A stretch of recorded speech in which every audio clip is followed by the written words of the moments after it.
Энэ бол манай гол дүр болох Арису хэдийгээр нас биеийн төрсөн ч одоо хүртэл ажил хийлгүй өдөржин гэртээ тоглоом тоглож өнгөрөөдөг нэгэн. Хэдийгээр аав дүү хоёр нь нэлийн хэдэн ажил олж өгсөн ч манай хүн огт хичээл зүтгэл гарахгүй байгаа учраас байнгын өглөөстэй. За тэгээ нэг өдөр ээлжид өглөлтөөс залхаад манай хүн найзуудтайгаа уулзаар гэрээсээ гардаг. Яг энэ үеэр Карубиг их найз нь даргийнхаа найз бүсгүйтэй явуулдаж байгаад баригдаад ажилласаа халагдаж таарад нөгөө найз ч одоонд гэр бүлийн асуудлаас болоод жоохон ямарчсан явж таарад яг сайхан гурван найз уулзалт харуулдаг. Манай Арисугийн ингэж амьдарч байгаа нь ер нь бол нэг шалтгаантай юм шиг байлээ. Тэрийг ч найзууд нь мэддэг бөгөөд одоо ингэж амьдрахаа болоо гэдэл амхандаа л хэвийн амьдрал руу оруулчих гээд хичээгээд идэг. За тэгээ манай гурав уулзсандаа хөөрөөд зам дээр хүүхэд шиг тоглож байгаад жижигхэн асуудал үүсчихдэг. Тэрнээсээ болоод цагдаа нараас ногдох гээд нийтийн нөл рүү орж хэсэг байж байтал гинт гэрэл нь унтраад мөн дээрээс нуцснууд нь учир битүүлгээр ажиллахаа болчихдаг. Гайхаад манай хэд гадагшаа гараад шалгатал дөнгөж саяхан хөл хөдөлгөөнд дарагдж байсан газар ямар ч хөнгүү хаягдсан очиг болчихсон байдаг. Ямар ч хөнгүү болчихсон болохоор дажгүй ч юм уу гэд байж байтал гинт зарлын самбар дээр удахгүй тоглоом эхлэх гэж байна гэд байршил зааж өгдөг. Мэдээж манай гурав өөр хүмүүс байж магадгүй гэж бодоод чиглэлийн дагуу гэрэл гарч байгаа газар руу яваад очтол хүн болго нэгийг аваараа гэд утаснууд байж байдаг. Манай гурав утаснуудаас хагаад үзтэл шууд тоглогчоор бүртгээд авчихдаг. Удалгүй манай эд дээр нэмэгдээд нэг эмэгтэй ирэх бөгөөд арай туршлагатай нэгэн байж таардаг. Нэгэнт тоглоомыг эхлүүлсэн бол боцох замгүй болно. Хэрвээ боцох гэж оролдох юм бол шууд лазер тооногдох аюултай гэдгийг хэлж өгдөг. Тэмцээний бүртгэлийн хугацаа яг дуусахын алдаад нэмэгдээд нэг охин ирснээр нийтдээ 5 хүний бүрэлдэхүүнтэйгээр тоглоом эхэлдэг. Тоглоомын зэрэглэл нь цэцгийн 3 бөгөөд олгогдсон хугацаа дуусахаас өмнө зөв хаалгануудыг сонгосоор байгаад барилгаас гарах гэсэн энгийн дүрмтэй тоглоом байдаг. За тэгээд лифтэн суугаад нэг өрөөнд очих бөгөөд амьдрал өхөл гэсэн бичгтээ 2 хаалганаас аль нэгийг нь сонгоод 2 минутын дотор гарах ёстой болж таардаг. Цаг явах тусам хортгийн орж ирээд бүгд яхаа мэдэхгүй сандарч байтал сүүлд ирдэг охин айд сандарсандаа мэдээж амьдрал гэсэн л зүв байж таарна ч тэгээд сонготол нөгөөх нь буруу аж таарад шууд лазер тоногдоод өвчгдөг. Ингэснээр манай хэд азар зөвөрөөг сонгож амьд үлдэж чадсан ч дахиад яг адилхан өхөл амьдрал гэсэн бичгтээ өрөө байж таардаг. Эхэндээ ямар ч утга учир байхгүй зөвхөн азант найдахаас уур сонголтгүй өхлийн тоглоом байна гэж бодож байсан ч энэ тоглоомонд ямар нэгэн зөв тогтол байгааг Арису маань анзаардаг. Анх барилгад орж ирэхдээ л бүх зүйлсийг сайтар ажиглажсан байсан бөгөөд барилга нь шоод өрүүлжийн хэлбэртэй бөгөөд тойрог хэлбэрээр явсаар байгаад гарч чадна гэдгийг анзаарснаар үлдсэн эд маань бүгд аюулгүй барилгаас гарч чаддаг. Тоглоомыг амжилттай давсан хүмүүсийн шагнал нь цэцгийн 3-ын нэг ширхэг үзрөөс гадна хүн болгоныг 3 хоногийн визээр шагнадаг. Ямар учиртай яадаг виз вэ гэсэн чинь энд байгаа хүн болгонд амьдрах хугацаа нь визээр олгогддог бөгөөд тоглоомны ялснаар визээ сунгаад амьдрах боломжтой юм элэ. Хэрвээ таны виз дуусах юм бол шууд тэнгэрээс лазераар буудаад алцдаг гэдгийг мэдэж авдаг. Тоглоом амжилттай давсан ч Чота маань баг зэрэг төлөгчсөн болохоор биеийг нь тэнгэрүүлэх гээд мөн дээрээс нь угаасаа 3 хоногийн визтэй болсон болохоор амсхийнгээ яг юу болоод байгаа талаар хоорондоо ярилцах боломж олддог. Манай гуравтай хамт тоглоомонд ялсан эмэгтэйг Каури гэдэг бөгөөд манай эдтэй нэг цаг үед биш буюу 3 хоногийн өмнө энд ирсэн байдаг. Саяны тоглоомонд оролцохоос өмнө нэг тоглоомонд оролцоод үдчихсэн болохоор арай туршлагатай байгаад байсан юм байна лээ. Мөн дээрээс нь манай эдэд бүгдэнд нь адилхан байгаа нэг зүйл нь энд ирэхээс хэдхэн хормын өмнө салют буудахыг харсан байдаг. Жотогийн бие улмал муудаад байсан болохоор Карубе Арису хоёр маань зүгээр суулгүй тэмцээнд оролцоод мэдээлэл цуглуулъя. Мөн дээрээс нь азтай авах юм бол эмчтэйч тааралдаж магадгүй гэд тэмцээнд орохоор ирдэг. Энэ удаагийн тэмцээний зэрэглэл нь гэлгийн топ байдаг. Тэндээ нэг ахтай танилцах бөгөөд тэмцээний зэрэглэл гээд байгаа зүйл нь цаанаа утга учиртай гэдгийг мэдэж авдаг. Гэл бол биеийн хүчний тоглоом, цэцэг нь багийн дулаан, дөрвөлжин бол ухаанаар оролдуулах, харин бунд бол хамгийн эзэмд буюу зүрх сэтгэлийг сорих уралтын тоглоом бөгөөд урд нь байгаа тоон бол хэр зэрэг хүнд гэдгийг нь илтгэж байгаа юм байна лээ. Энэ удаагийн тоглоомонд нэлээд хэдэн хүн оролцохоор ирсэн байх бөгөөд чон тулаг их нэртэй тоглоом тоглохоор болдог. 20 минутын дотор барилга дотор нуусан дэлбэрэх бөмбөгийг олж аюулгүй болох ёстой бөгөөд мэдээж хэрэг бөмбөгийг хайх явцдаа давхар чонноос цогтох хэрэгтэй болдог. Нэлээд хүн хүмүүс чонд баригдаж өгдөг бөгөөд сүлдүүлдсэн цэргийн явцдаа нэлийн эвгүй гар болон уул хаданд авирдаг авирах жохонтой манай хоёр хамтарч ажиллахаар болдог. Зарим чонтой зуралдаж анхаарлыг нь татаж байх оронд Арису болон нөгөө охин хоёр салаад тесрэх бөмбөгтөө өрөөг хайж эхэлдэг. Цэргийн явцтай хүн болон Каруби хоёр бөө юм болж байгаад нөгөө чоныг эцэст нэг маргалж чаддаг. Энэ хооронд Арису маань ч гэсэн бөмбөгтөө өрөөг олж чадах бөгөөд өөр нэг гүйл бачгаа бас олоод ирсэн байдаг. Хамт ороод тоглоомыг дуусгах гэтэл тэр өрөөнд нь ч бас нэг чон нуугдчихсан хүлээж байдаг. Анхнаасаа 2 чон байсан бөгөөд нэг нь өрөөгөө манаад нөгөөх нь явж ангуучулж байсан юм байна лээ. Арай ч алуулчгалгүй мултарч чадсан ч нөгөө гүйл гай чонноос цухтахын тулд өрөөнөөс гараад Арису маань дотор нь үлдчихдэг. За гэхдээ ороод л тоглоомоо дуусгачихъя гэсэн чинь ядж яхад тэр өрөөнд нь хоёр товчлуур байх бөгөөд зэрэг дарж ижил тоглоом дуусгах ёстой болж таардаг.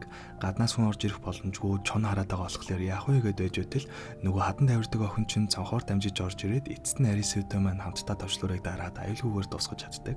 Яг аюулгүй гэдэг нь манай хэдийн хувьд аюулгүй л дээ. Тэрнээсээ тоглоом тоглож байгаа хэвцэд бол нэлээд хэдэн гингүй хүмүүс өгсөн л дээ өөрхий. Ер нь бол энэ хоёр чонч гэсэн энгийн хүмүүс байх бөгөөд адилхан л тоглоомд оролцож исэн юм лээ. Тэгээ хоёр чон маань эцэст нь тоглоомонд ялагдсан учраас халуулаад дуусдаг. Тэмцээнээс хойш 3 хоног өнгөрөх бөгөөд Чото болон Каори хоёрын визний хугацаа дуусахад ирсэн байдаг. Өмнөх тэмцээн дээр Карубе чонтод тулдаж байх үедээ тэдний холбогдож байсан төхөөрөмчний тасламжтайгаар арал дээр хүмүүс байгаа гэдгийг олж мэдсэн байдаг.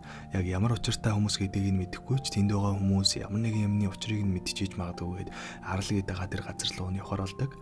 Ихтэй Чото болон Каори хоёрын виз дуусч байгаа болохоор ямар ч тач өнөөдөр хамтдаа тэмцээнд орж визийг нь сонгочгаад маргааш нь явахаар болдог. За тэгээд манай дөрөв нэг тэмцээнд оролцох бөгөөд очих үед нь баахан зэвсэг болон хүзүүндээ бэхлэгээтэй нүдний шилнүүд угтаж авдаг.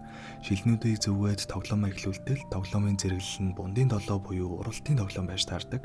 Тоглоомын дөрөв тоглогчдын нэг нь чон болох бөгөөд үлдсэн 3 нь хураг болно. Чонд баригдсан хүн нь чон болж уурах бөгөөд барьсан чон нь хураг болно. Энэ мэтээр 15 минутын турш хөөцөлдөх бөгөөд цаг дуусах үед хургунуудын үзүүвч дэлбэрч чон ганцаараа амьд үлдэн буюу ер нь бол чон нь хургунуудаас нуугдаад амьд үлдэх ёстой тоглоом болж таардаг. Ердөө нэг л хүн амьд үлдэнэ гэдгийг сонссон манай хэд гайхаж амжаагүй байтал Чото эхний чоноор сонгогдоод тоглоом эхэлж эхдэг. Мөн дээрээс нь чон болон хураг хоёр харц тулгарх юм бол ройлон солигдож байгааг анзаарсан Каори өөрөө чон болж авангуудаа шууд цухтаагаад яваад өгдөг. Яг үгүйхтэй нэг их холдолгүй Карубед баригдчихдаг л да. Гэхдээ л чоноо алдсан Каори уурлаж Карубе руу дайрж хоорондоо зодтолдоод энийг нь салах гэж ирсэн Арису ирээд чон олцоод цухтааждаг. Манай хүний санаа нь болохоор нөгөө эдийгээ хооронд нь халдцуулгүйгээр өөрөө чон олж аваад эхэнд өгж байсан багжнуудыг ашиглаад нүдний шилээ үзүүнээсээ салахыг гэж бодсон юм лээ. Гэхдээ л өмнө чон олоод хүн нүдэн дээр нь дэлбэрхийг харчихсан болохоор хамаагүй оролдвол бас дэлбэрчгэж магадгүй гэж бодоод эвдэлж чаддаггүй. За тэгээ цагч явахын хэрээр нүдэнд нь өнгөрсөн амьдрал нь харагдтал Арисуд маань хоёр найзаас нөөр чухал хүн байхгүй санаад найзуудаа орхиод ганцаараа амьд үлдэж чадахгүйгээд нөгөө эдийгээ адил хоёр найз нь ч гэсэн яг адилхан бодолтой байж тараад эцсээ хүртэл Арисугаас нуугцаар агаад өөрсдөө дэлбэрээд Арису маань хүссэн үсээгүй ганцаараа амьд үлддэг.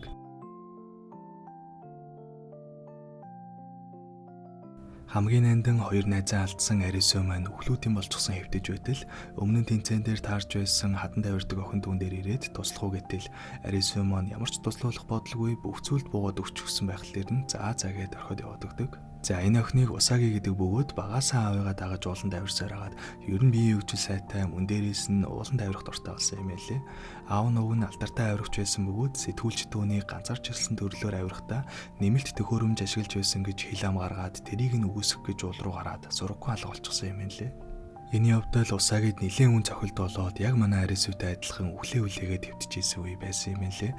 Тэгээд өөртөө адилхан санагдсан болохоор мөн дээрээс нь өмнөх чон тулаатай тэмцээн дээр Арису маань бусдаа чоныг аан явж байгааг нь орилж хэлээд байсан бөгөөд тэрний ачаар Усаги маань амьд үлдсэн болохоор тэрнийхээ ачийг хариулж байгаа нь байдаг. Ер нь бол өглөө твтэж байсан Арисуд хоолунд өгөөд сэтгэл санааг нь ч өргөөд босгоод ирдэг. За тэгээд амьдрах урам зоригтой болсон хүн чинь яг визээ сонгохын тулд дараагийн тэмцээнд оролцохоор алдаг. Манай хоёрыг очих үед 3 хүн байх бөгөөд нийтдээ 5 хүний бүрэлдэхүүнтэйгээр тэмцээн эхэлдэг. Энэ удаагийн тэмцээний зэрэглэл нь цэцгийн дөрөв буюу багийн тулаан байж таардаг. Дөрөв нь 2 цагийн дотор барианд орох ёстой буюу урт замын гүйлтэрхүү тэмцээн байдаг. Нөгөө 3 залуугийн нэгийнх нь хөл бэртэлтэй байсан бөгөөд өөрөө найзуудтай саад болмооргүй байна гэд сайн дураараа үлдэхээр болоод бусдын тоглоомоо эхлүүлдэг. Гүүх тусам утсан дээр нь хоорондын зай дэд боллоо гэд баг багаар нэмэгцээр хагаад 6 м орчим явсны дараа урдаас нь гинэт ирүүс гараад ирдэг. Харамсалтай нь хоёр найзын нэг нь ирүүсэнд баригдаад үлцэн хэд маань цаашаа явахаар болдог. Үргэлжлүүлээд явж байтал эртний загварын мотоциклтэй таарлах бөгөөд тэр нь дизель төршөөр ажилладаг гэдгийг мэддэг. Энэ ертөнцид нь чипээр ажилладаг сүүлийн үеийн техникүүд ажиллахгүй байгаач дээр үеийн төхөөрөмжнүүд ажиллаж байгааг өмнө анзаарснаа сандаг. Тэмцээний эхлэлийн цэгт нь дээр үеийн загвартай автобус байсан бөгөөд уг нь тэрийг унаад бөөндөө явчихъя гэсэн чинь бензин байхгүйсэн юм лээ. Гэхдээ одоо бол бензинтэй болчихсон болохоор эхэнд үлдсэн үнийг ч гэсэн аврах боломжтой юм байна гэд Арису маань тэр мотог аваад эхлэл рүү явахаар болдог. Ер нь бол бензинтэй мотог эхлэлийн цэг дээр аваачаад бензинийг нь автобусандаа хийж засаснаар ядаж нэг хүнийг ч гэсэн орхилгүйгээр бариандаа хамтдаа орж болно гэсэн үг. Нөгөө хоёр нь бариараагүйгүйгээд Арису маань түлхүүргүй учраас мотогоо дөрөөд эхлэлийн цэг рүү хүйж эхэлдэг.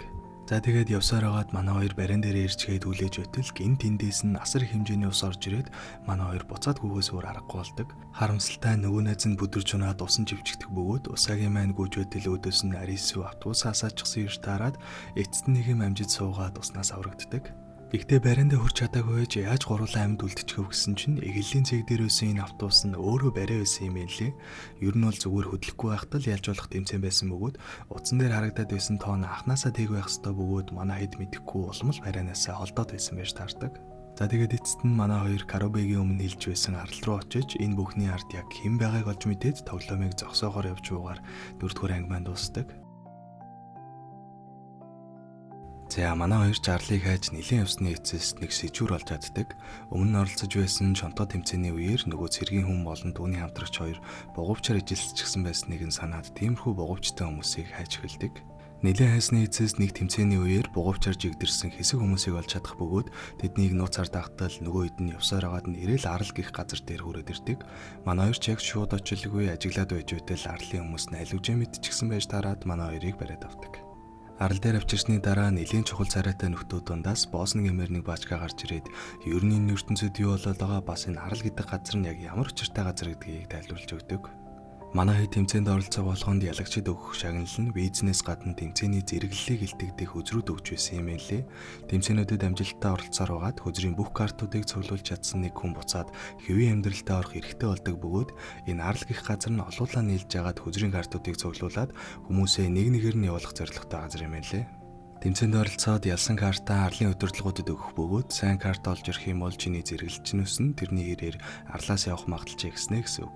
Ер нь бол ганцаараа бүх картуудыг зовлуулах гэж зовж байхаар олуулаа нийлж яваад гялскас хүмүүсээ явуулъя л гэдэг зорилготой газар. Одоогоор бол арлаас явах хүн нь энэ босс нь бөгөөд хэрвээ тэр явчих юм бол хоёр дэрэмлэгдэж байгаа хүн түүний дараа явна буюу нийт нэгийн төлөө гэсэн их зөв зарчмаар ажиллаж байгаа юм шиг санагдсан. Арлын хүмүүс ихэнх картнуудыг цуглуулчихсан бөгөөд хэдхэн карт л үлдчихсэн байгаа юм лээ.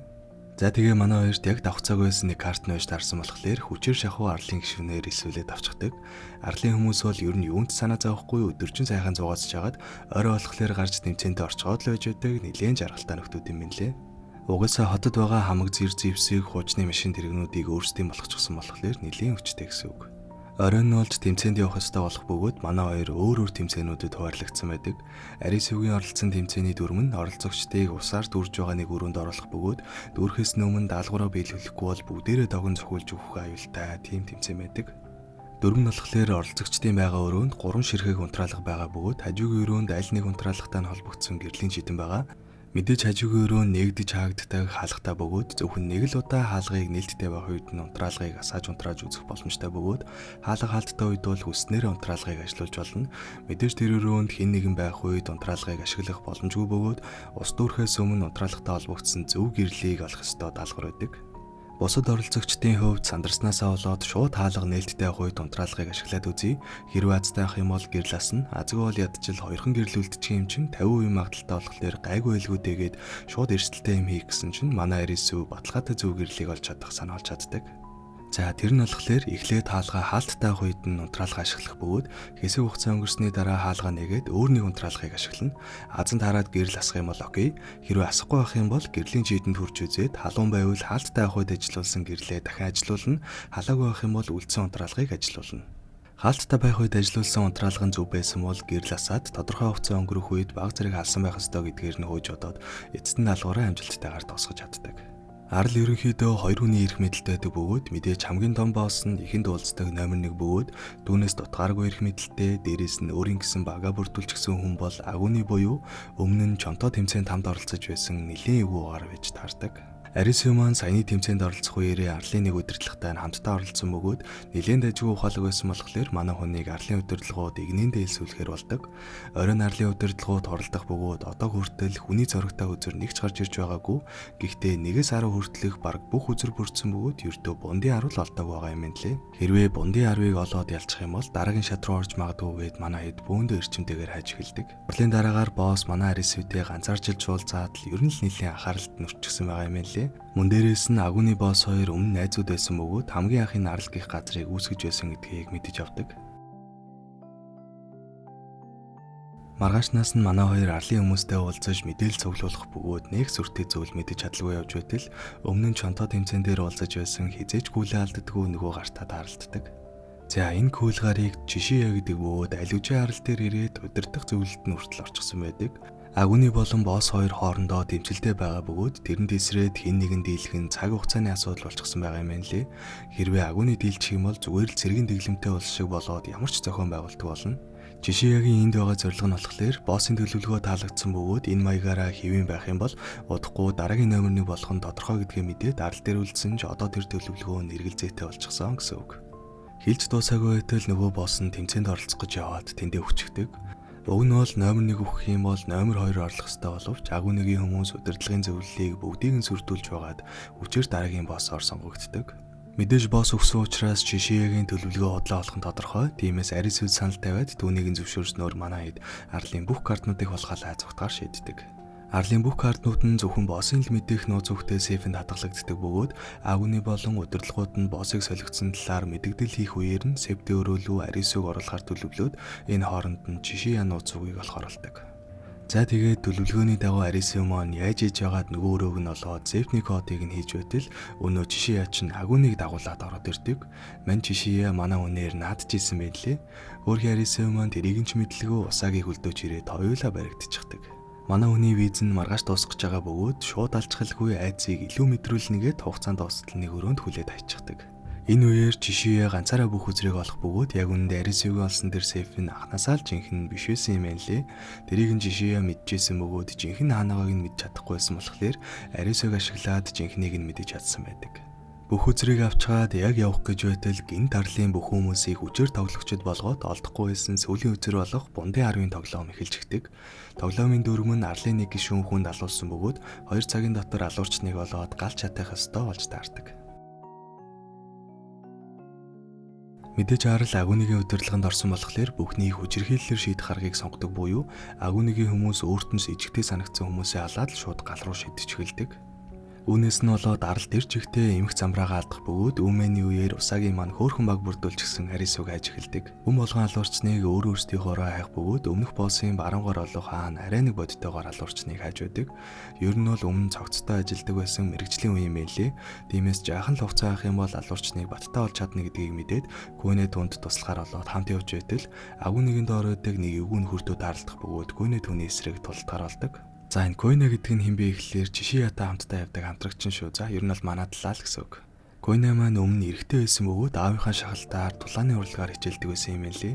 Өөрийгөө байнга эмэгтэйгээр мэдэрдэг хүнийг аав нь огт хүлээн зөвшөөрөхгүй байсан болохоор эцтэй гэрээсээ явж исэн юм лээ.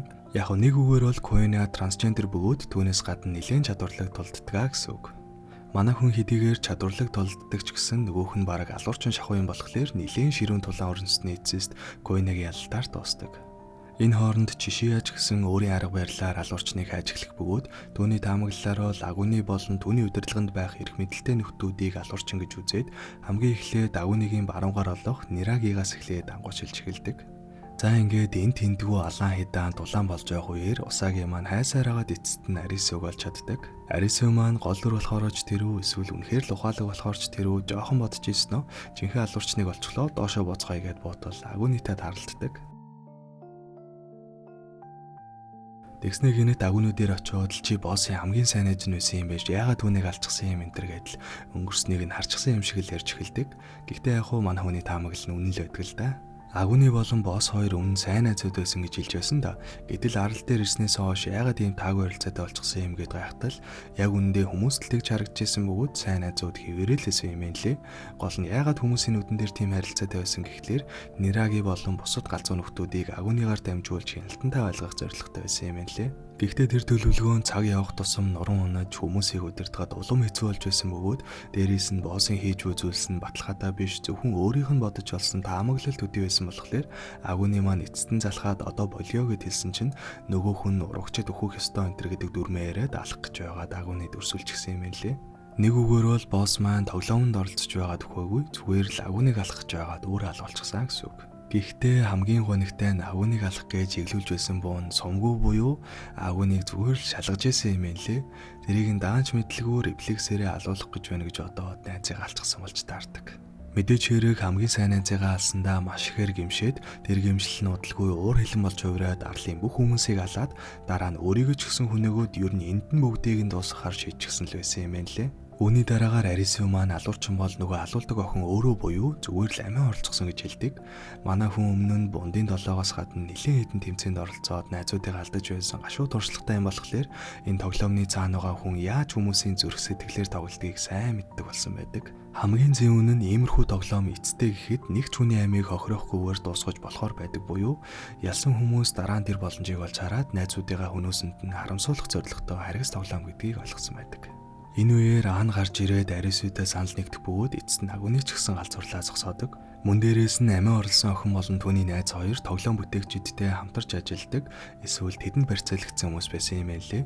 Тийм болохоор тоглоомны төлөө амиа орлоод нөгөө найз нь болохоор өөрийгөө тоглоом зохиогчдтой хамтарч ажилладаг гэдгээ хэлтэл тэнгэрээс лазераар буудаад алчдаг.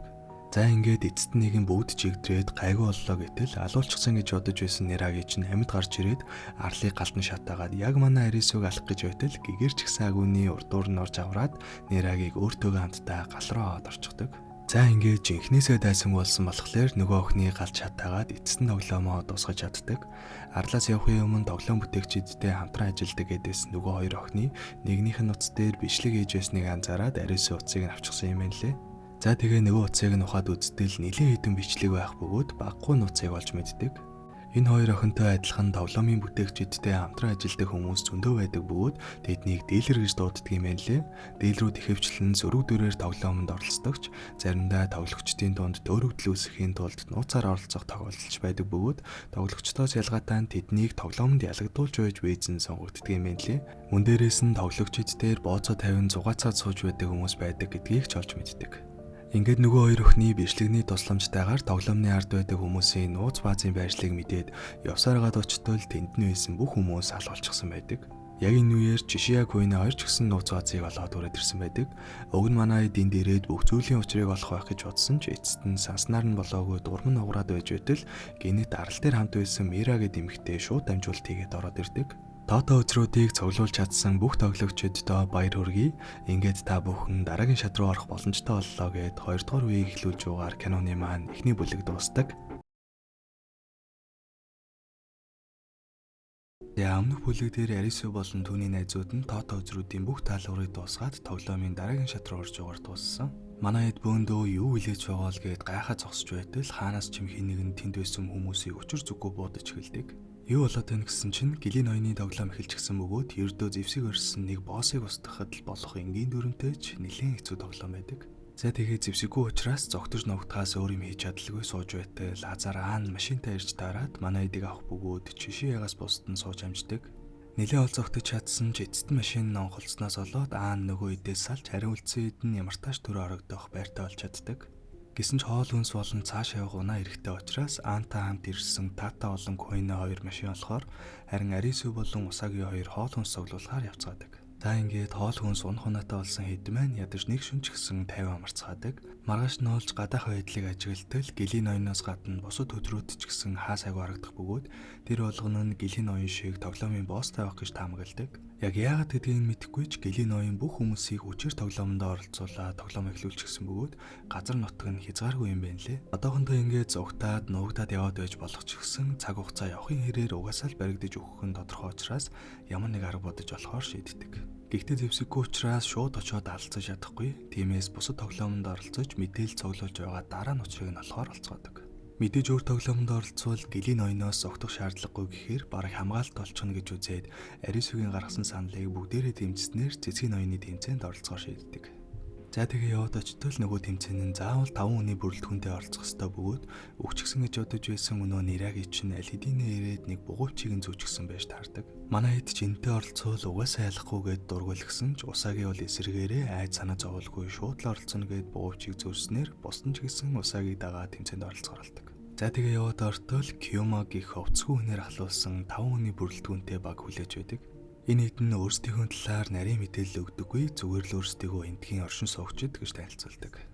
Мөн дээрээс нь цаашид оролцох хүнд өрсөлдөй хөзрийн бүх тэмцээн нь энэ хэдтэй адилхан оршин суугчид гэх хүмүүсээс бүрдсэн жижиг боссод байх бөгөөд тэдний бэлдсэн тоглоомоор өрсөлдөж ялах ёстой гэдгийг олж мэддэг. Мэдээж ялагдсан тал нь багаар алуулах учраас тэдний хувьд ч гэсэн эрсдэлтэйгээс гадна одоо тоглох гэж буй тэмцээн нь тэдний зохиосон тэмцээн хэдий ч Кёмогийн багийнхан мөн адил анх удаа л тоглох гэж байгаа юм байна лээ. За тэмцээний дүрмийг нь тайлбарлая. Тэмцээн маань нийтдээ 2 цагийн хугацаанд үргэлжлэх бөгөөд баг тус бүрт 10,000 оноо өгөх бөгөөд тус 10,000 оноогоо гишүүдтэй яаж ч хуваарлаж болно. Гэхдээ хамгийн багадаа 100 оноо заавал өгөх ёстой. Ингэснээр гишүүн бүр оноотой болох бөгөөд хоорондоо оноонуудаа булаацалцаар агаад цаг дуусах үед өндөр оноотой баг нь ялна. Оноо цуглуулах 3 төрлийн арга байгаа бөгөөд эхнийх нь багийн тоглогчид хоорондоо дулаан их арга. Дулаан гэдэг нь зодтолдох биш, зүгээр л биед нь өрхөд болно. Жишээ нь та 2000 оноотой байж агаад эсрэг багийн 1500 оноотой тоглогчид хүрэх юм бол өндөр оноотой байснараа та яалч нөгөө тоглогчоос шууд 500 оноог нь булааж авна. Мөн дээрээс нь нэг багийн 2 тоглогч хөдлөлцөх юм бол оноо нэмэгдэж тооцогдох бөгөөд өөрөөсөө өндөр оноотой тоглогчийг нийлж аваад ялах боломжтой гэсэн үг. Хоёр дахь арга нь айтем цуглуулах арга. Тэмцээн болж буй талбар буюу чиглэлгнүүд донд 6 ширхэг янз бүрийн оноотой айтемнууд нуусан бөгөөд олж чадах юм бол бонус оноо авна. Гурав дахь арга нь хамгийн өндөр оноо цуглуулах боломжтой хэдий ч хамгийн эрсдэлтэй арга.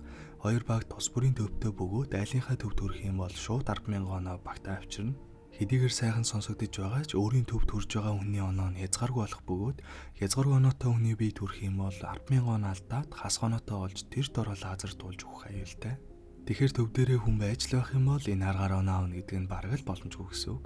Мөн дээрээс нь тулаанд оролцох юм уу эсвэл айлын төвд амжилттай үрж оноо авах юм бол тус тоглогч шууд идэхгүй болох бөгөөд өөрийн төвд төрснээр дахин тоглоомд оролцох боломжтой болох юм байлээ. Тулаанд орсныхоо дараа төвдөө хурж идэвчихгүй явж байгаа дахин тулаанд орчих юм бол хоёр тоглогч хоёулаа тоог нь цугуулад хэсэгтээ хөдлөх боломжгүй болно. Ер нь бол спамдаад оноо цуглуулад яваад байж болохгүй. Оноо цуглуулах эсвэл алдсан байх юм бол заавалчгүй төвдөө хурж нэг рейс хийгээд дахин тоглолтод оролцох ёстой л гэсэн үг. За ингээд тэмцээн эхлэх бөгөөд Куина болон Усагийн хоёр хамгийн хурдангүйдэг учраас өрсөлдөгч гараад ирэх юм бол зугтаж чадна гэж үзээд тус бүр 300 оноо удаан гүгөөд баригдах магадлалтай Арису болон Нерагийн хоёр 4600 4700 оноо аваад даатаг төв дээр үлдэх бөгөөд угаасаа хязгааргүй оноотой болчих учраас хамгийн бага оноо буюу 100 оноог өгдөг. Гэсэн ч үүний магадгээд өндөр оноотой болон бага оноотой хоёр нь нэг нэгнээ хамгаалаад хамтдаа явцгаадаг. За тэгээд Куина болон Арису хоёр явж байгаад хамгийн ихний айтмыг олох бөгөөд ингэснээр Куина маань нийтдээ 2300 оноотой болдог. Яг айтмаа авч чад гараад иртэл эсрэг багийн ахлагч Кюма үдэнд нь тулдыг ч гэсэн бардам зогсож байхлаар нь Арису маань нэг эсрэг нэг тулдаад үзтэл нөгөөх нь 2000 оноотой байж таарад 500 оноо болоод чаддаг. Амар өөртөө ихтэй амбицтай юм шиг нөхөр байсан ч багийнхаа нөхдөөсөө өөрийгөө илүү үзэлгүй яг тэнцүү 2000 оноогоор хуваачсан юм лээ. Нөгөө талд Усагийн Нерагийн хоёр ч гэсэн ганц нэгээр явж байгаа үнтэй тааралдаж оноо цуглуулсаар манай эдэлт илүү өргөж эхэлдэг. Баг нь ингээд нүдэн дээр нь ялагдаж байгааг хараад эсрэг багийнхан ч гэсэн юугаа л зүгээр суугаад авах уу бөөндөө бодож байгаад нэг галзуу гэмээр санаа бодож олдог. Шууд эсрэг багийнхаа төв рүү дөрөв тоглогч нь зэрэг дайрах ба аль нэг нь төвийн хамгаалагчид баригдаж өгнө. Гэхдээ үлдсэн 3 нь айлынхаа төвд төрснээр 3000 оноо авахар төлөвлөж тэр нь ч амжилттай болох бөгөөд нэг хүнээ алдсан ч гэсэн оноог тэргүүлж эхэлдэг. Ингэснээр тэдний багийн оноо өндрөөлөө зогсохгүй 3 тоглогч нь 10,000-аас дээш оноотой олчихсан учраас манай хэд шууд тулаан игээд ялах боломжгүй бөгөөд айтем олж оноо нэмэхээс өөр аргагүй болдог. Гэсэн ч айтем болох нь бити хэл эсрэг багийнхантаа баригдаж оноо алдсаар агаад онооны зөрүүг улам л их болгочихдаг. За ингээд айтемнуудаа чалтаад онооны зөрүү нь бүр 12000 болох бөгөөд одоо зөвхөн айлынхаа төв төрж байж л ялах боломжтой болохоор нөгөө хэд нь бүгдээрээ төв хамгаалаад зогсчихдог. Гэсэн ч өмнө хөөцөлдөж байсан нэг саксуу нөхрийг өдсөөр байгаа Усагийн маань өөрийнхөө араас хөлгөж чадах бөгөөд үлдсэн 3 дээр нь Арису, Куина, Нерагийн 3 маань шууд явж очдөг. За манай эдийн төлөвлөгөө нь болохоор Арису өмнө нь тулаанд орсныхоо дараа төвдөө хурж идэвхжээгөө бөгөөд ийм хүнтэй тулдах юм бол хоёр тоглогч хоёулаа тогон цохилдог дүрмтэй.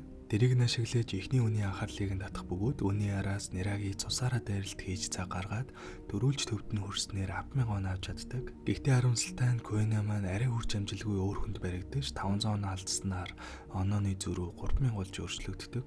Уг нэлээд амжилттайгаар онооны зөрүүг багасгаж чадсан ч гэсэн одоо цаг дуусахад ердөө 20 минут үлдсэн бөгөөд энэ арганд нь дахиж уртахгүй учраас ингээд манай эдийн хөв тоглоом дуслаа гэсэн үг.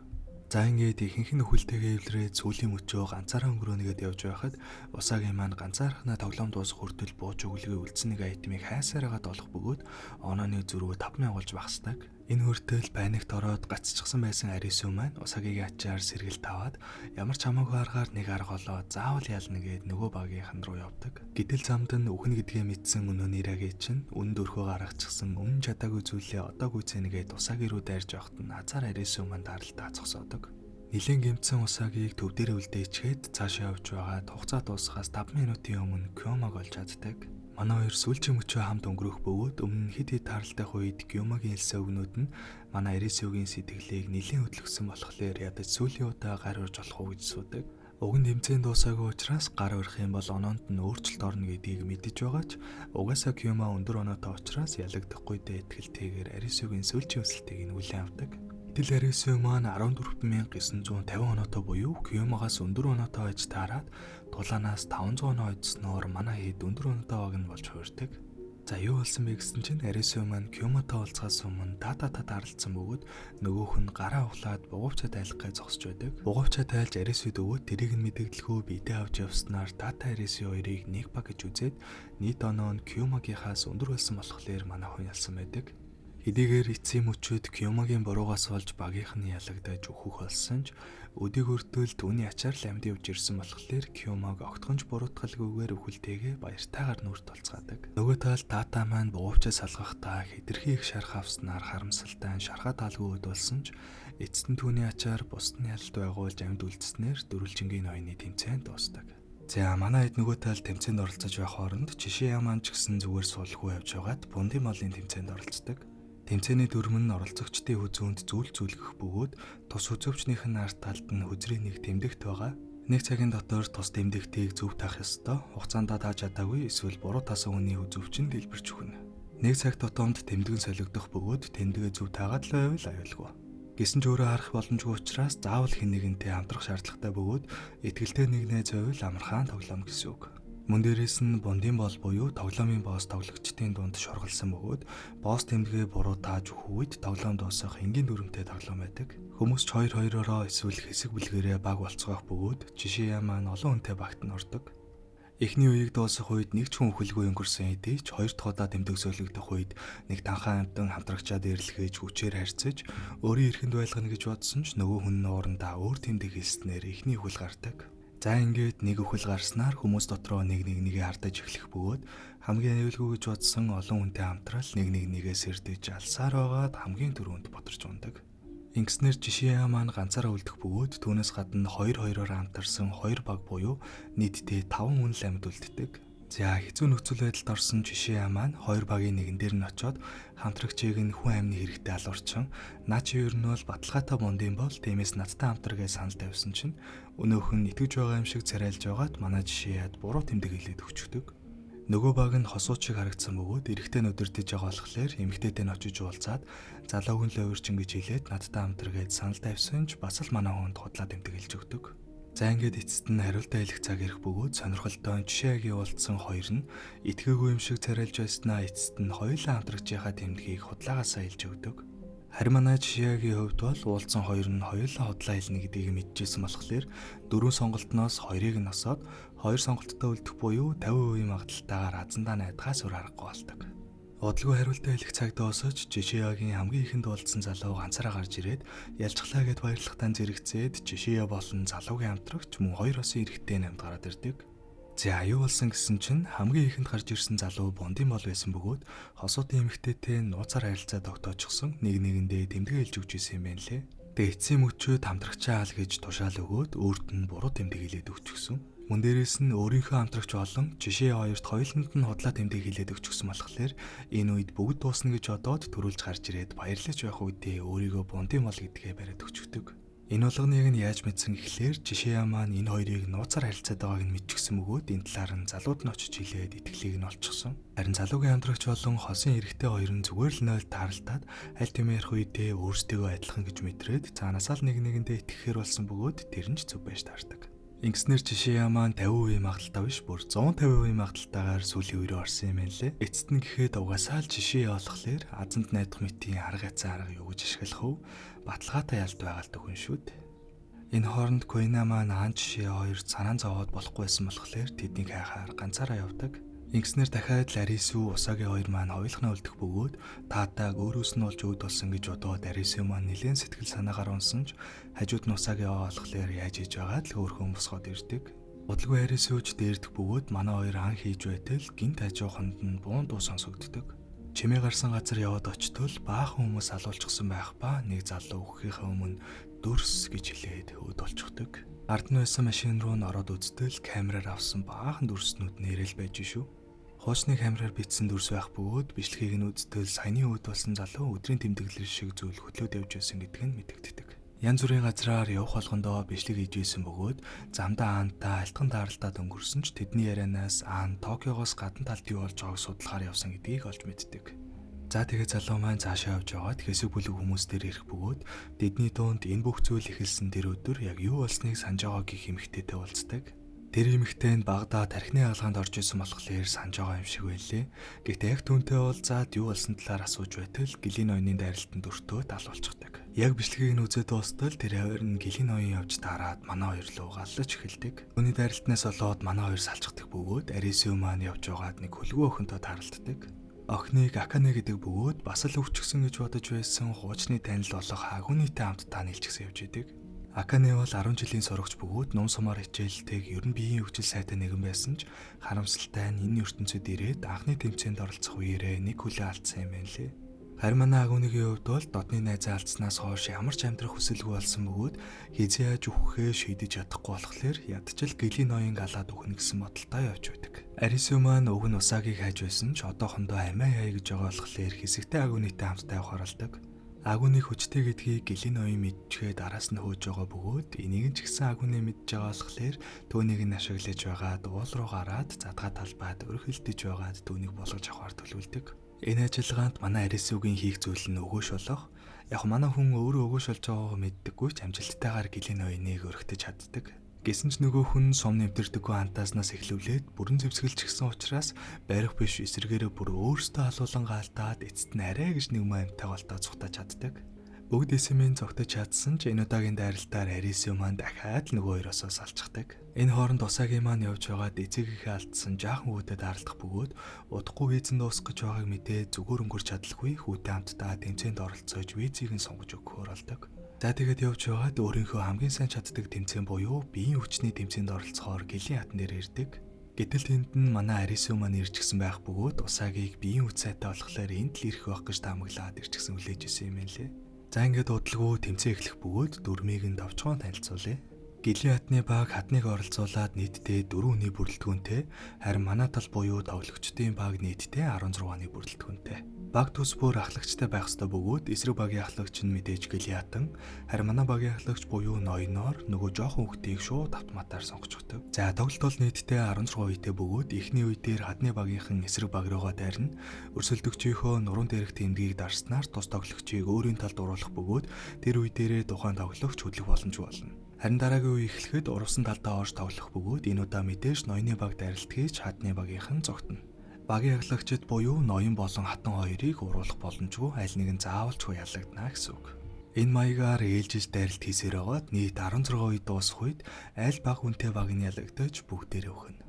За гэлийн хатан нэлээд биеийн үе сайтай нэгэн байх бөгөөд эхний үе дээр л гэхэд өөрийн талдаа 5 хүнийг уруулснаар бараг л тоглогчдын тоотоо тэнцээд ирдэг. Уг нь дараагийн үе эхлэж манайхан хүмүүсээ буцааж авах гэж оролдох бөгөөд урвсан хүмүүс нь ч гэсэн буцаад өөрийн багтаа орох хүсэлтэй байсан ч гэлийн хатан нэлээд хүчрхэг учраас хүмүүсээ хамгаалсаар байгаад 2 дугаар үеийг дуусгадаг. За энэ мэтээр нэлээд хэдэн үе өнгөрч ихэнх хүмүүсээ хатны огт алддаг. Тоглогчид маань эхэндээ өөрийн багт буцаад орох хүсэлтэй байсан ч хадны багийн хүмүүс ихсэх тусам урвсан тоглогчид маань буцах бодлого болж эхэлдэг. Тоглолт явагцаар агаад 13 дахь үе болох үед Арису Усагийн хоёр дээр нэмээд ноён буюу нөгөө хүүгээд ердөө гурвалах нь үлдсэн байдаг. Хадны баг хангалттай их хүнтэй болсон болохоор үлдсэн үеүүдэд хичих шаардлагагүйч Арису маань хатан таалагдсан учраас заавал өөрийн багт оруулж амьд үлдээхээр шийдсэн байдаг.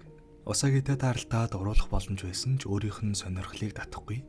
Харин ч Арисутэй хамт яваад байгаа дургуг нүргээд байгаа болохоор уруулж амьд үлдээхгүйгээ зүгээр л зодчоод яваад өгдөг. За ингээд Усагийн маань нэлээд зуралдсны ачаар Арису маань баригдалгүй байсаар 14 дэх үе буюу манай талын дайрах үе эхэлдэг.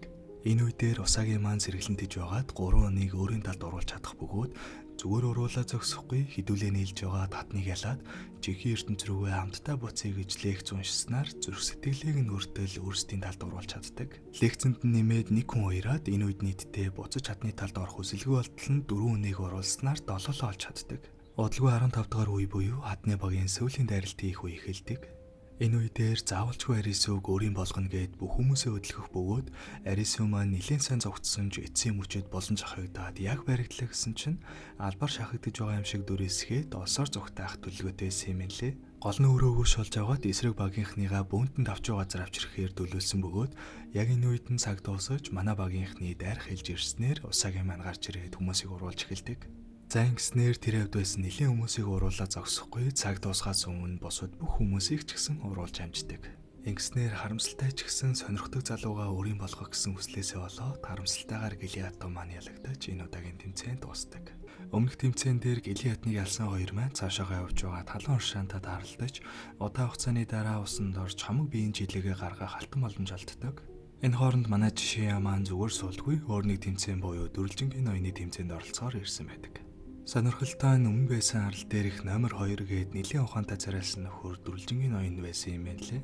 Энэ удаагийн тэмцээнд нийтдээ 6 оролцох бөгөөд тэмцээний нэр нь Жинлүүр. Тоглогчид 3 минутын дотор тгээс 100-ийн хооронд нэг тоо сонгох ёстой бөгөөд тоглогчдын сонгосон тооны нийлбэрийг тэг 18-аар үржүүлээд гарсан хариутай нь хамгийн ойр тоо сонгосон тоглогч дугуйн үеийн ялагч болно.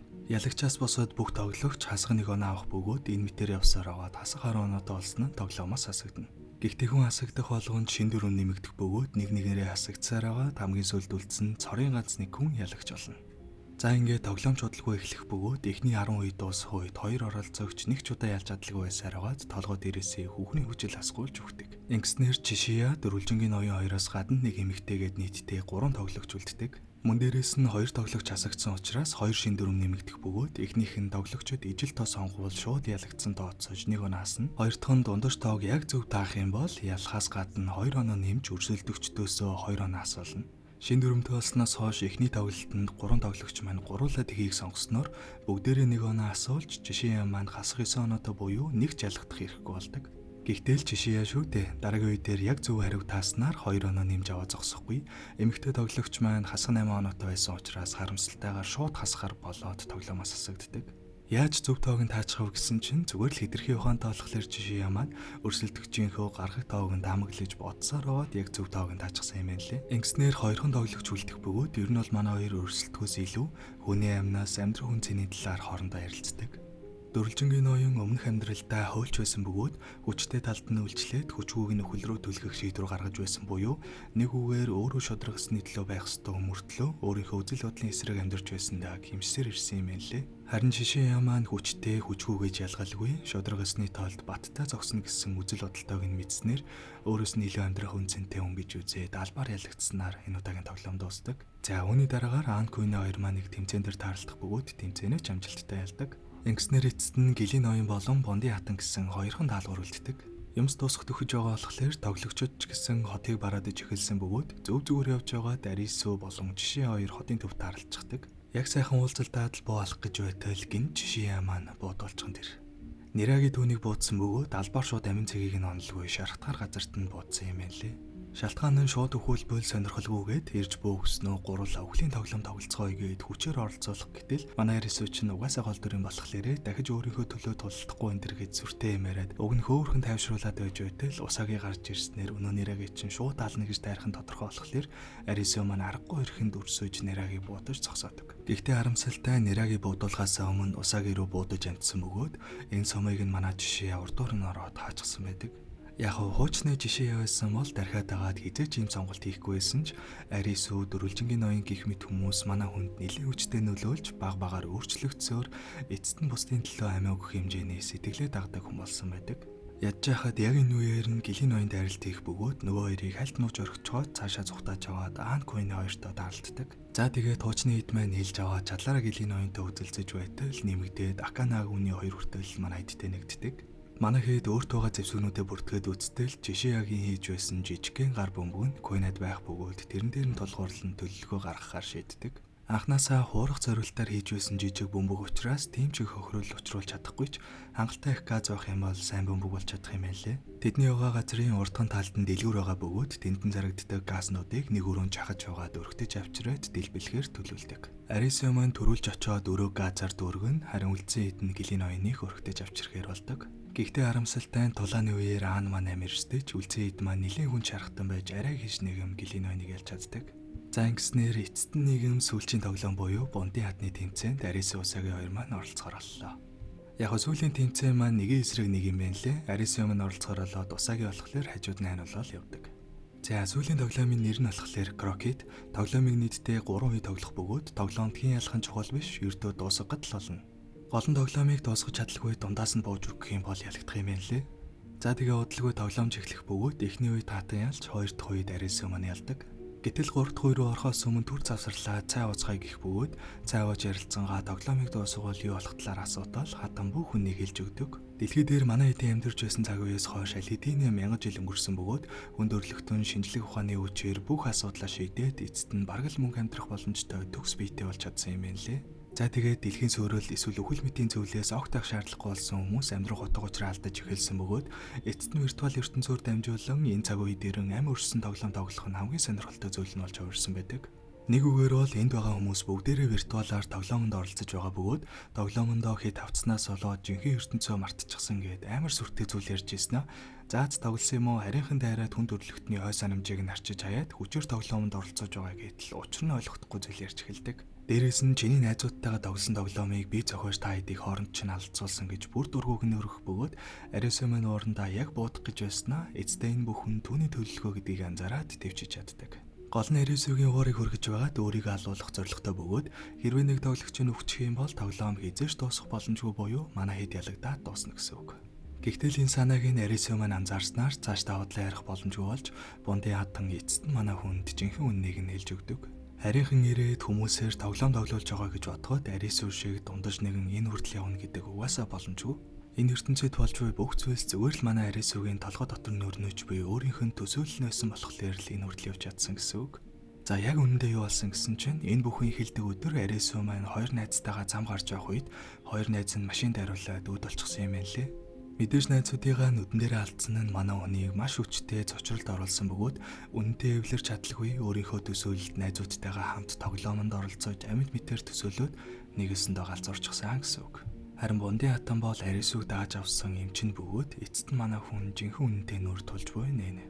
За бараг л үний юм шиг энэ түүхэнд би хүртэл уурдах гэж байсан ч Азар усагийн маань хажуунаас нь татаж ангааж бүрсүүлдэ өөрийгөө гимтэн байж Арисүд нөлөөлж чадснаар эцэст нь манай хүн ховстуулж байгаагаа анзаардаг.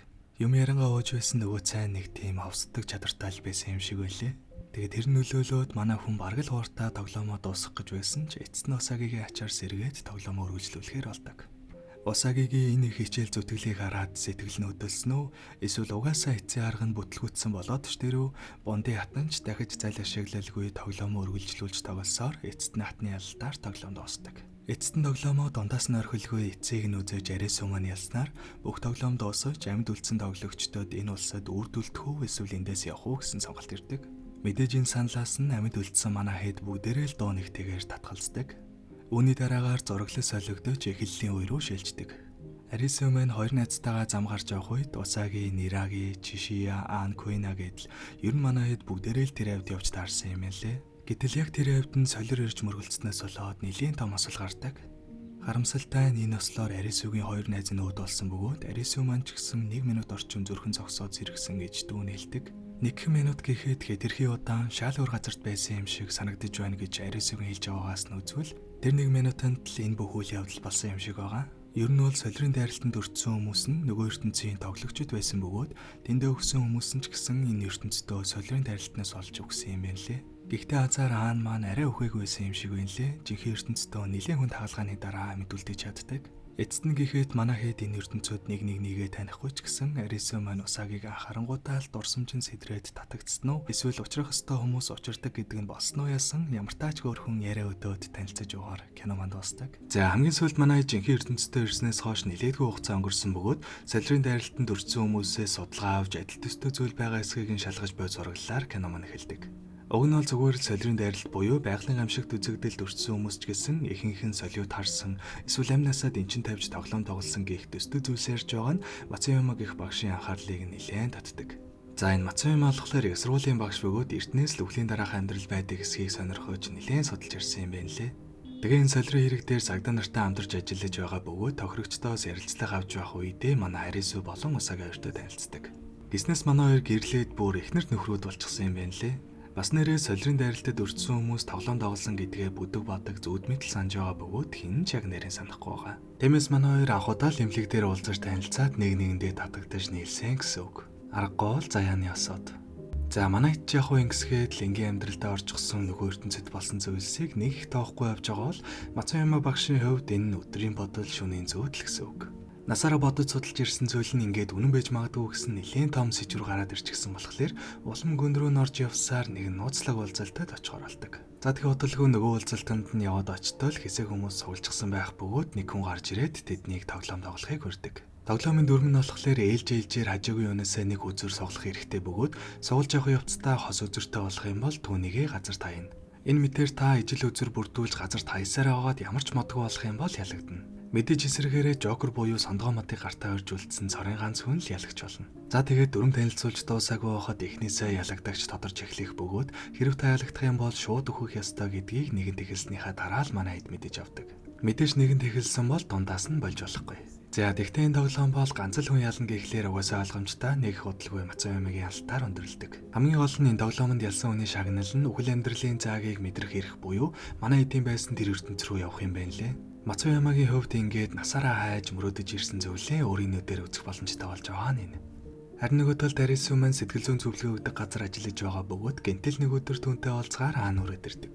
Уг нь бол ихэнх хүмүүс нөгөө ертөнцид болсон зүйлээ санахгүй байгаа ч аа нь бол угаасаа л гоц ухаантай юм болохоор аль эдийнэ бүх зүйлээ санаа зогсоохгүй бүр дээр ертөнц рүү норч чадах аргыг хүртэл олчихсан энэ төргээд л баах юм ярьсан ч манай Арису нэг их ойлгохгүй паниктай зогсож байтал эмчин орж ирээд тэдний уулзалтыг зогсоочдөг. За тэгээ удалгүй орой олж гэртээ ирэх үед Усаги түүн рүү залхсан мөртлөө юм ярилгүй нэлээд байж байснаа зүгээр л уучлаарай гэж илчгээ тасалчихдаг.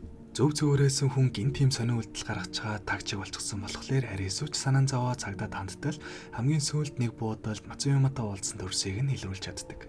Тэгээ яг хуу эрэгтэй эмэгтэй хоёр хүн буудалд уулзаа таг болсон гэхлээр цагдаа нар шууд алга болсон энэ төр гэж хэрэг үүсгэхээс илүү хосуудын асуудал байж магадгүй гэж үзээд Арисуг өөрөө очиод энэ хүнтэйгээ уулзсан дээр явахаа гэж хэлдэг.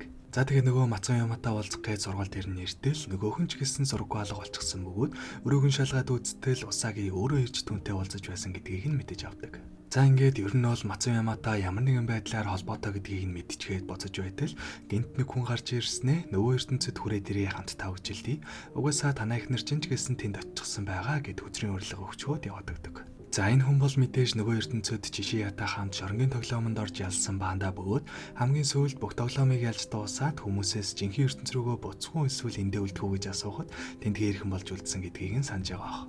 Тэгээ яг хуу тэндээ үлдээж тоглоом зохион байгуулсан ч оролцогчд нь нэг л хангалтгүй байсан болохоор дахин нэг удаа Арисуг авчирээд ертөнцөө сонирхолтой болгох гээд л явж байгаа юм байна лээ. За түүний төлөвлөгөө нь болохоор хамгийн эхлээд Мацуямагийн нөгөө ертөнцийг сонирхож буй хүслээр нь дамжуулж өргөтаад дараа нь түүгээр дамжуулж Усагиг өрхөндөө оруулаад энэ хоёрыг нөгөө ертөнц рүү явуулчихсан байдаг. Усагиг яаж өргөцсөн гэхлээр хөрхийн минь гаднаал зүгээр юм шиг явж байгаач сэтгэлийнхаа гүнд аавыгаа алдсан гэдгээ одоо хүртэл үлцэн зөвшөөрөхгүй дотроо нууцхан шаналсаар л байсан юм байна лээ. Тэгээд тэр талаараа Мацуяматай өмнө нь ирж хуваалцаж байсан бөгөөд яг тэр алга болдог өдөр Усаги маань ажиллаад арчгаа тарж явахдаа нөгөө ертөнцөд очиж байсан Баратайс зочид буудлын руу санамсаргүй орж үтснээр ер нь бол санамжин сэрэгчсэн байдаг. Тэгээ яг энэ үед нь Мацуяма гарч ирээд нөгөө ертөнц рүү явах юм бол аавтайгаа уулзаж магадгүй эсвэл угаасаа л үгэл амьдралын цаг дээр байдаг ертөнц болохоор чи жинхэнэ үннийг нь мэдэж чадна ш тентэр гэж ятгаж байгаа л аваад явчихсан юм шиг байгаа. Тэгээ яг эцэст нь хайртай хүн явчихсан болохоор Арису өссөн үсээгүй ирж уйтгартай байсан ертөнцийг нь сонирхолтой болгоно гэж төлөвлөсөн нь энэ байдаг. За ингээд бандаг яг явсны дараа цагдаагийн газраас манай өн рүү залгаад Усагиг олчихлоо гэж хэлдэг. Гэхдээ харамсалтай нь Ухаангүйг хонд орчихсон байдалтай болцсон бөгөөд нөгөө Мацуяматай хамт ийм уугаад Ухаангүй олчихсан байхад нь болсон юм байна лээ. Бас дээрэс нь Усаги маань жирэмсэн болчихсон гэдгийг энэ үедээ л анх удаа мэдэх бөгөөд Усаги өөрөө ч мэдээгүй байдаг.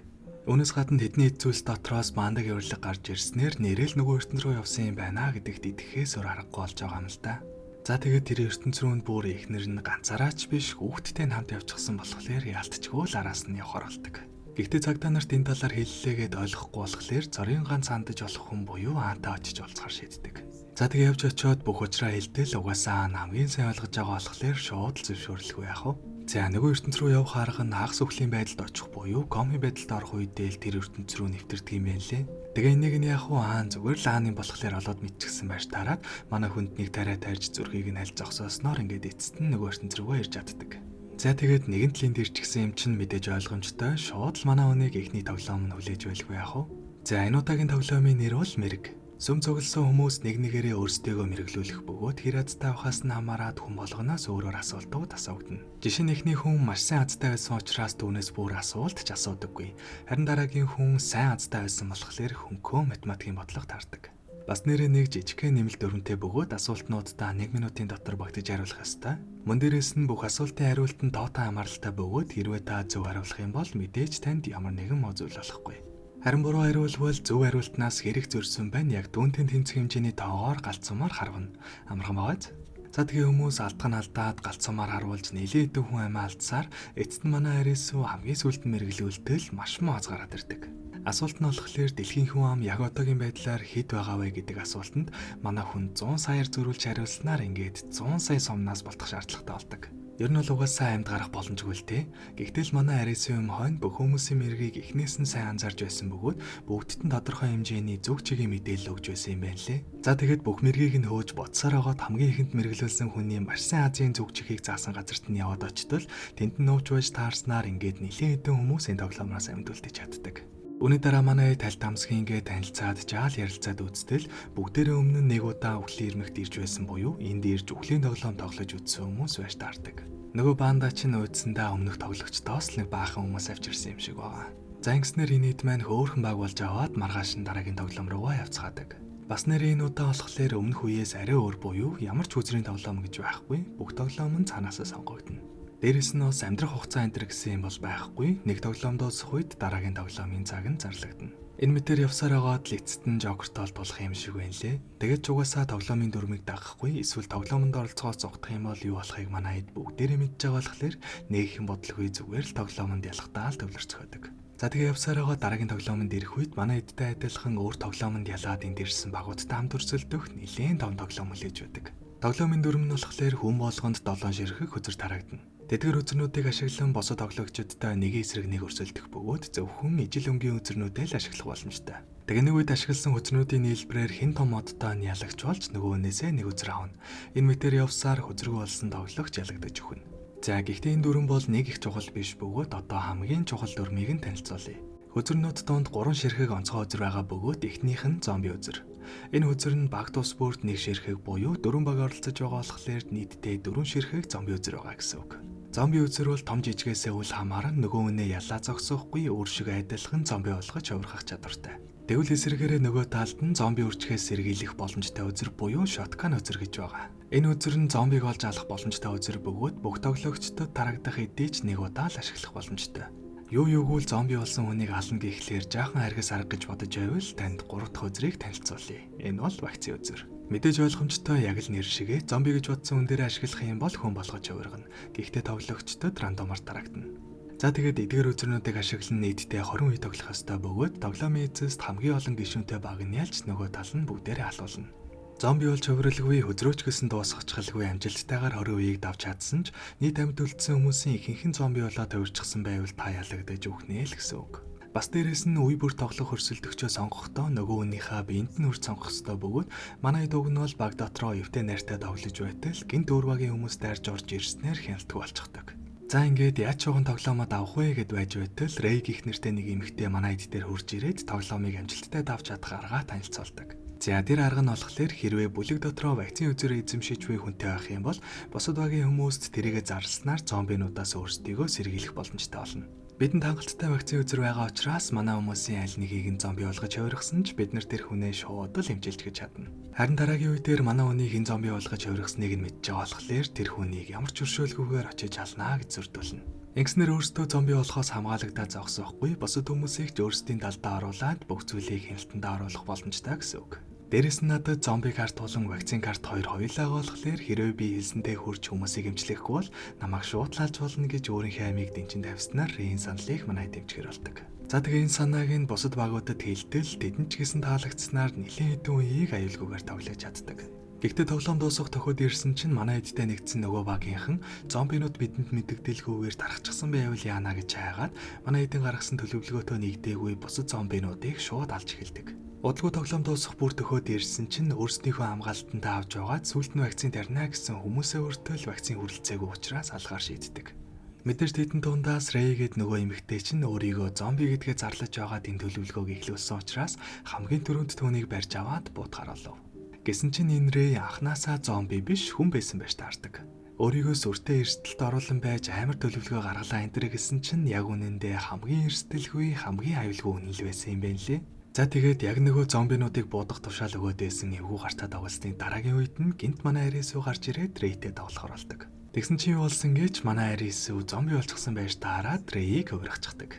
Гэхдээ хамгийн сонирхолтой нь Арисүү бүр ихнээсээ л зомби байсан бөгөөд хиндэж мэддэгдэлгүйгээр баахан зомби дараагаад л яваад исэн юм байна лээ. За тэгээд эцэст нь сүүлийн үед дуусах үед нийт зомбинуудын тоо хүмүүсээс бараг нэг дахин их байж таарснаар ингээд манай тоглоомондоо ялж яваагаар ихнээсүү манд дуусдаг. За өмнөх хэсэгт Арисүү маань тоглоомонд ялаад дууссан бол энэ удаа бид Усагийг хааны үе жоог нь харцгаах болно. Манай хүн аль хэдийн тоглоомонд оролцоод эхэлчихсэн бөгөөд нөгөө Мацуяма болон өөр хэдэн хүмүүстэй нэг үг болчихсон явж байгаа юм байна лээ. За тэгээ бодлого тэдний баг дараагийн тэмцээнтэй оролцох бөгөөд энэ тэмцээн нь болохоор метрон дотор явагдах тэмцээн байдаг. Дөрөв нь бас л маш энгийн. Тэдний суусан метро нийтдээ 8 хэсгээс бүрдсэн бөгөөд арын хэсгээс нь тоглоомоо эхлүүлж нэг нэгээр урагшилсаар байгаад хамгийн урт талд нь очиж чадах юм бол тоглоомыг ялна. Гэхдээ гол асуудал нь гэвэл уртлынхаа вагон руу орох болгонд автоматар төгжигдэж 30 секундын дараа хортхий эсвэл хүчил дөрөвч хоёрын аль нэг нь ялгарна. Тэдний тоглоомоо эхлүүлж буй вагоноос гадна нийтдээ 8 вагон байгаа бөгөөд 4 нь хортхий ялгаруулна. Харин тэдэнд нийтдээ 5 удаа ашиглаж болох хортхийнээс хамгаалсан маск байгаа. Мэдээж өөр хүний маскыг ашиглах боломжгүй бас нэг л орсон бол боцож явах замгүй. За ингээд дөрөв танилцуулагдаж дуусаад шууд тэдний тоглоом нь эхлэх бөгөөд манай хэд ямартай ч ихний вагондоо орох үедээ бүгдээрээ маск ашиглахаар шийддэг. Гэхдээ харамсалтай нь тэр вагон нь хүчил төрөгч ялгаруулагчтай байсан учраас ингээд манай хэд үлдсэн бүх сонголтоо бүгдийг нь алдалгүйгээр зөв таах шаардлагатай боллоо гэсэн үг. Удалгүй хоёр дахь вагондоо орох цаг ирэх бөгөөд энэ удаад ч гэсэн манай хэд дахин маск ашиглахаар шийдсэн нь харин азар зөв байж таардаг. Үүний дараа 3 руу орох үедээ ярилцаж байгаад бөөндөө зүүхгүй байхаар шийдсэн нь бас л азар зөвддөг. Гэхдээ яг энэ үед тэдний хажуугаар адилхан тоглоом тоглож буй хүмүүстэй вагон явж өнгөрөх бөгөөд харамсалтай нь тэдэнд аз таараагүй байдаг. Ингэснээр манай хэд өдөг өртөл ямар ч баталгаатай арга биш зүгээр л азанд найдаж явсаар ирсэн бөгөөд энэ чигээрээ цааш явах юм бол удалгүй дөрөвний хүмүүс шиг үхнэ гэдгээ мэдээд азанд найдах биш ямар нэгэн баталгаатай арга олохоор ярилцаж эхэлдэг. Гэтэл азар тэдний багийн нэг хүн нь вагоны мэдлэг сайтай хүн байж таарад орж буй вагон болгоно нь өөр байгааг анзаарснаа хэлдэг. Ямар төрлийн вагон байгаагаас нь шалтгаалаад хийн боллон агуулах боломжтой боломжгүйг нь мэдж байгаа болохоор түүний ачаар ямартай ч хоёр вагоныг аюулгүйгээр тавьж чаддаг. Гэхдээ яг 3 дахь авах гэтэл нөгөөх чинь сайн харж байснаа өө ин чинь сүүлийн үеийн загвар нээсэн байна шүү дээ. Тэгэхээр миний таамаглал ерөөсөө баталгаатай биш гэсэн үг шүү гэж авдیں۔ Тэгээ ер нь бол энэний ачаар хоёр вагон амжилттай давсан нь үнэн ч гэсэн яг үнэндээ шал өөр юм харж илээд байсан болохоор зүгээр л азар 2 удаа таарчихсан гэсэн үг. Ингэснээр тэд үлдсэн 3 вагоноо дахиад цүн сонгороод авах ёстой болох бөгөөд манай Усагийн ихнийх рүү маска зүгөөд орохоор шийдтэл ягаад ч багийнхан нь бүгдээрээ Усагийг дагаад маска зүгөөд ортол харамсалтай нөгөөх нь хүчил төрөгчийн хин ялгаруулдаг вагон байж таардаг. Энэ тэдний хувьд ингээд тоглоом дууссан гэсэн үг. За тэгэхэд өвлөн тодорхой олсон хүмүүс сандралдаж эхэлтэл нөгөө вагон сайн мэддэг нөхөр удалгүй түрүүний зөрсөн вагонтоо дахиад яг зэрэгэлдээ зөрөх цаганд төхөж байгааг анзаарсныгаа бусдад аялдаг. Хэрвээ манайд эндээ үлдээж тоглоомоо үргэлжлүүлвэл өөхөх магадлал нь 50% учраас тийм сонголт хийхийн оронд зөрж өнгөрөх хажуугийн вагон руу амжиж үсэрч чадах юм бол нөгөө хэдийн тоглоом нь угаасаа дуусчихсан болохоор манай хэд орж вагоныг нь зогсоогоод тоглоомыг дуусгаж чадна гэсэн үг. За тэгээ угаасаа азанд найдаж байхаар өөртөө найдсан нь хамаагүй тэр сонголт учраас Усагигаас гадна хэд хэдэн хүн амжилттай өсрэлт хийж нөгөө вагон руу орч чаддаг. Мэдээж хэрэг зарим нь өсрэлтээ алдаж зарим зориглож чадалгүй байсаар дуустдаг л да. За тэгээ амд гарсандаа баярлаад Усагийн маань Мацуямата тэрвэрлдэж байтал яг хажуугаар нь манай Арисүү зурж өнгөрөхдөө энэ хоёрыг what the fuck гэсэн харцаар хараад өнгөрдөг. Өөрөөс нь болоод амнасаа золиод энд ирж байхад өөр залуутаа тэрвэрлдсэн байж байхлаар угаасаа харахчгүй л ах л та. Гэхдээ нэрээ манай Арисогийн баг энэ тоглоомыг тоглохдоо нэг ч хүний алдалгүйгээр дуусгаж чадсан байна лээ. Яг ямар арга ашиглаж давсан юм бол? Комент хэсэгт хамгийн ихэнд гэж бичиж байхын оронд нэг удаа ч гэсэн тархиа ажилуулаад ухаалаг комент бичиж арай утга учиртай лайк авбал уг нь хамаагүй л дээр бах та тий. За тэр ч яах вэ? Уг нь бол Арисо маань тоглоом амжилттай давж чадсан ч богоно зогсоох үедээ бүтлгүүцснээс болж онголдоод баг зэргийн гэмтэл авсан ч багийнх нь хурдхан арга хэмжээ авснаар ямар тааж амтэлдэж чаддаг. Ингэснээр Арисо Усаги хоёр маань ямар тааж нэгээ эсэм энд байгааг мэдэлцэж аваад цааш өргөлжлүүлэн өөрсдийнхөө тоглоомыг тоглоцгоодог. Энэ удаа тэд хоёр талд хоёр өөр төрлийн тоглоом тоглоцгоох бөгөөд Усагигийн баг цамхаг руу авирангаа бинго тоглох бол Арисогийн баг лаз өшөглөх тэмцээнд оролцохоор болдог. Гэхдээ Арисогийн багийн оролцож буй тэмцээнд 3-4 баг нийлж оролцож байгаа мөртлөө ердөө 10хан ширхэг лаз байгаа. Дөрөв нь болохоор 10 ширхэг лазыг өшгөлснөөс 1 минутын дотор буцааж байранд нь хийсэн цорын ганц хүн л ялагч болно гэхлээр энэ тоглоомонд нийтдээ 10 хүн л амьд үлдэнэ гэсэн үг. Гэхдээ хоорондоо лазаа болооцолдож байгаа цагтаа амжихгүй бол тэр лаз нь шууд дэлбэрэх бөгөөд төдий чинээгээр л амьд үлдэх хүний тав багасна гэхлээр 10-аас ч бага хүн амьд үлдээж магадгүй. За тэгэн тоглоомонд Арисогийн баг нэлээд амжилттай оролцсон ч яалтчгүй л олон хүн өрсөлдөж байгаа учраас 3 хүнээ харахгүй ирэхэд алдснаар ингээд тэдний баг тавлаа болж үлддэг. Харин нөгөө талд Усагигийн багч гэсэн 2 хүнээ алдснаар 4 хүнтэй олцгоодог. За тэг Арисогийн баг тоглоомоо дөнгөж даваад гарч иртэл шууд дараагийн тоглоом тэдний хүлээж байх ба энэ нь хамгийн сүүлийн тоглоом байж таардаг. Манай хэд ч яг нэг их бодолгүй шууд тоглоом руугаа яваад ортол жинхэнэ ертөнц рүүгээ хүрээд ирэх нь тэр. За тэгэхээр нь жинхэнэ ертөнцөд ирж байгаад дэлхийг амарсан тоглоом тоглоод л ёстой жинхэнэ самарч аяхандэ гэсэн чинь зүгээр л дэлгэх зусгачихсан байдیں۔ Гэхдээ тэр дэлгэц дотор манай хэд ч гэсэн бусад хүмүүстэй адилхан харагдах бөгөөд ямар учиртай юм бол гэсэн чинь энэ дараагийн тоглоомтой шууд холбоотой байсан юм байна лээ. Дараагийн тоглоомын нэр бол Ховь тавилангийн сонголт. Уг нь энэ тоглоом 10 хүн бүрдэж байж эхлэх ёстой ч 2 багийн нийт 9 хүн цуглах үед шууд л 10 хүн бүрдлээгээд эхэлждэг. Яагаад юм бол гэсэн чинь Усагигийн эзэнд байгаа хүүхдийг нь ч гэсэн нэг тоглогч гэж үзээд эхэлж байгаа юм байна лээ. Ер нь бол Усаги маань энэ үеэр л анхудаа өөрийгөө жирэмсэн болсон гэдгээ мэдэж авдаг. Хөөрхий Усаги Арисо хоёр маань бөө юм болж уулзалтсан ч баярлаж чамжаагүй байхад ингээд дараагийн тоглоом нь эхлэхээр болчихдог. За энэ тоглоомын дөрөв нь гэвэл манай хэд 5-ыг харьцсан 5 буюу нийтдээ 25 өрөөтэй байгууламжны яг голоосон тоглоомоо эхлүүлэх бөгөөд үе болгонд дараагийн өрөөг нээж явсаар байгаад гарц байрсан онцгой өрөөг олж чадах юм бол тоглоомыг дуусгана. Гэхдээ шинэ өрөөг нээхдээ шоу хаях бөгөөд буусан тооны дагуу орох хүмүүсийн тоо хязгаарлагдах дүрмтэй. Уг нь бол шоу хаяатал хүмүүсээ хуваарлаж явсаар байгаад амархан давчмаар санагдаж байгаа ч хамгийн гол нь таны сонгож орох өрөө болгоны өөдөнд таны ирээдүй харагдаж байгаа. Мэдээж таны сонгосон ирээдүй чинь жинхэнэ амьдрал дээр заавал биелнэ. Ер нь бол та тоглоомоо амжилттай давж чадсан ч баах муу ирээдүй сонгочихсон байвал жинхэнэ амьдралдаа буцаж очоод зовлонтой амьдралаар амьдрнаа гэсэн үг. Мэдээж тоглоом бүтээгч хоржоонтой учраас тоглоомоо амжилттай давах сонголтыг дагаж үргэлж муу ирээдүй хамт явах нь ойлгомжтой. Бас дээрээс нь хүн болгонд нийтдээ 15 өнөөдөл хийх эрх байгаа бөгөөд хэрүү дээрээ ирэхэн дуусчих юм бол шууд л өхнө. Дураараа бүх өрөөг нэгжээд яваад байж болохгүй л гэсэн үг. Гэхдээ тоглоомын дундуураа хүмүүсийн оноог хасдаг өрөө энтер гэж гарч ирээд л дуртай хүмүүсээ халаад байсан болохоор надад жаахан утгагүй санагдсан л да. Тэг мэдээж ойлгомжтой тэр дөрмийн ачаар хэд хэдэн туслах дөрөөд оноогоо алдааж тоглоомоо дуусгацгаадаг. Яг үтийг хөртөл явсан уг нь бас ч гэж танил болчихсон дөрүүд байсан болохоор хөөхөн уянгалах гэж үзсэн ч ямар манаа жишия нэтер байгаа шүү дээ. Нэг сүртэй нөлөөлөөгүй. Дэмэсийн тоглоомыг нэг үрчлэн ярьж цаг хүрэлгүй шууд төгсгөл хэсэг рүүгээ орцгоё. За тэгээ манай хэд явсаар хагаад 2 хүнээ алдсны эцэст ямар тач гарцтай өрөөнд амжилттай ирж чадсан ч тэр өрөөнөөсөө гарахтаа өртөл шоо шийдэх ёстой болж таардаг. Усагигийн хүүхдийг оруулаад нийт 8 хүн байгаа бөгөөд Арисо маань харамсалтай нь 7 гэсэн тоо болгосноор заавал нэг хүн нь үлдэх ёстой болдог. Мэдээж манай Арисо үлдэх сонголтыг хийх бөгөөд уг нь Усаги маань гарахгүй гэдэл буу юм болсон ч тэгээ яах вэ эцэст нь хүчээр гаргачихдаг. Тэгсэн чинь яг үнэндээ энэ өрөөнд үлдсэн хүмүүс нь жинхэнэ ялагч болох ёстой байсан юм байна лээ. Энэ тэмцээн зохион бүтээгч нь арай л дэндүү дураараа юм а 4 өвөр зүгээр л хамаа намайг өөрчилдөг нас. Саяхан л нөгөө үеийг та хэд амжилттайгаар ялагч боллоо баярлаа баяртай гэд хөөж гаргаснаа шууд манай Арисог ялагч болгоод нөгөө үеийг шууд өгүүлрүүн түлхчихэж байгаа байхгүй. Тэг мэдээж ойлгомжтой яагаад ч юм нөгөө гарсан эдийг чинь шийдэхээр олоо тэдний байгаа ертөнцийг нь сүрүүлж эхэлдэг. Гэхдээ тэгээд Арисо юм хоон яаж иж байгаад л нөгөө өрөөнөөс нь гараад ихнэр хүүхд хоёроо аврахаар очиж чаддаг л да. Хэдийгээр багийнхаа хүмүүсийг аварч чадсан ч Усаги маань усан живчгсэн болохоор араас нь ороод аврах гэж байтал дундуур нь нөгөө банда гэж нэг гайтай юм чин гарч ирээд энэ ертөнцид үлдчихэж энтэр гэдэлбэр гай болж өгдөг. Мэдээж Арису юуг зөвшөөрөхгүй шууд үгүйгээ татгалзсан чинь нөгөөх нь уурандаа жинхэнэ ертөнцид очиж Арисуг алах гэсэн чинь манай ааны алдчихгүй л үгүй юм болохоор тэгэл зогсоочхдаг л да. Тэгэхээр нь ерөөсөө л боли зүгээр л энэ ертөнцид дуусчихъя гэж бодоод яг буудах гэж байтал энэ ертөнцийнх нь жинхэнэ босс буюу Жокер нь гарч ирээд ямар ч өршөөлөхгүйгээр пандаг шууд цааш наруулчихдаг. Уг нь бол хөөрхийн минь Арисуг энэ ертөнцид авч үлдээд байнга л сонирхолтой тоглоом энэ төр тоглуулаад л байлгаж явах сонирхолтой байсан юм шиг байгаа. Тэгээ яг хооронд нь Жокер шиг эрх мэдэлтэй байхаар тохиролцсон ч чадахгүй юм байж хитуулаараа жижирээд байсан болохоор эцэст нь ингээ жинхэнэ Жокер нь гарч ирээд түүнийг дуусгаж байгаа нь. За тэгээ үүний дараагаар Жокер Арисутай уулзаж өөрийнх нь хувь заяа миний гарт орсон гэдгийг хэлдэг. Гэхдээ ягаад ч юм Арису онцгой байсан учраас түүнд өөрийнхөө ирээдүйг өөрөө сонгох боломжийг олгодог. Өхөл эсвэл амьдрал мэдээж үхлийг сонгуул юу ч их шаардлагагүй зүгээр л урсгалд бүх зүйлийг даатгахад хангалттай.